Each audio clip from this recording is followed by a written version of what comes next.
ubuye akhulume kube ngathi udakiwe. Uphakela umthakathi wesinye isikhathi ubuye akhulume kube ngathi udakiwe. Ngiyamangala ngoba akaphuza akabhemi.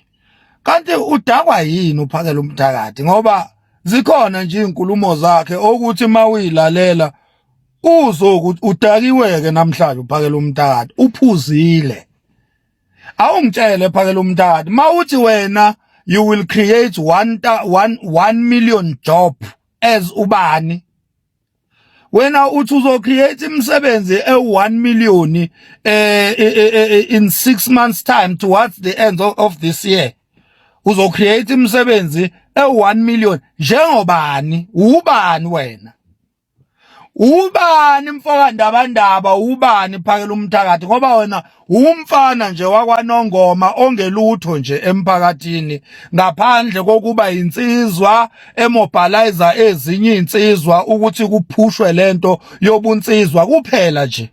You are nothing engakwazi ukuthi icreate amathuba omsebenzi ngoba nawe usadinga umsebenzi kwayiwena.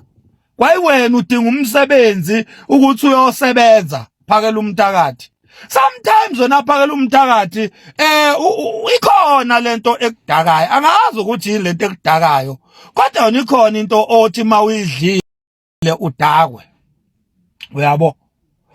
Ukhuluma lapha yana uthi wena uzohambela amazwe ase-Africa amazwe alamakwerekwere esiwaxoshayo la eSouth Africa uthi wena uzowalandela emazweni awo uyozama ukwamobilizer masimba manje la uphakela umthakathi wena phela umthakathi uyayibhema insangu wena emakhoneni nje ngiyakusola la ngasensangwini ngoba zikhona izinkulumo zakho oyayuthi mawuyikhuluma kuzwakale ongathi kune element yensangu. Uyabo? Uzwakale ukuthi engathi kubhemileke namhlanje. Even ngisho lapha mawuhola insizwa kuyakubonakala nje amanye ama actions anenswebu nje yensangu. Ubone ukuthi usekunomtsangu ke lobo sekunogufti kubhemile manje. Uyabo sekwenza kanje kubheme ngempela futhi kubheme le yamahashi. Uyabo? Ngiyakhuza ke mfoka ndabandaba njengengqwele yakho ukuthi yehlisa baba yehlisa remain nje ku level yakho uremain ku position yakho yeka ukuphapha yeka ukuexaggerate yeka ukukhuluma kakhulu kuze kweqe kade.